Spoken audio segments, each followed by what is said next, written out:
ঢাকা-মাওয়া expressway Dhaleshwari toll প্লাজায় দাঁড়িয়ে থাকা মোটরসাইকেল, প্রাইভেট কার ও মাইক্রোবাসে বেপরোয়া গতির বাসের ধাক্কায় ৫ জন নিহত হয়েছেন।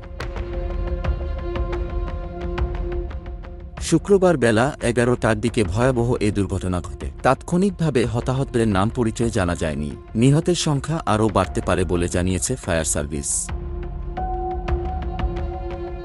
শ্রীনগর ফায়ার সার্ভিসের স্টেশন কর্মকর্তা দেওয়ান আজাদ জানান, এক্সপ্রেসওয়েতে টোল পরিশোধের জন্য দাঁড়িয়ে থাকা মোটরসাইকেল, মাইক্রোবাস ও প্রাইভেট কারকে পেছন থেকে একটি বাস সজোরে ধাক্কা দেয়। সময় সামনে থাকা গাড়িগুলো দুমড়ে মুচড়ে যায়।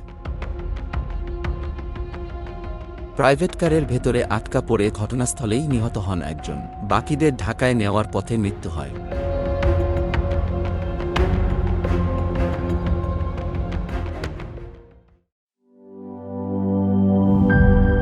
শিয়া বাটার ও ভিটামিন ই সমৃদ্ধ lily glam beauty soap. Lily, always beautiful.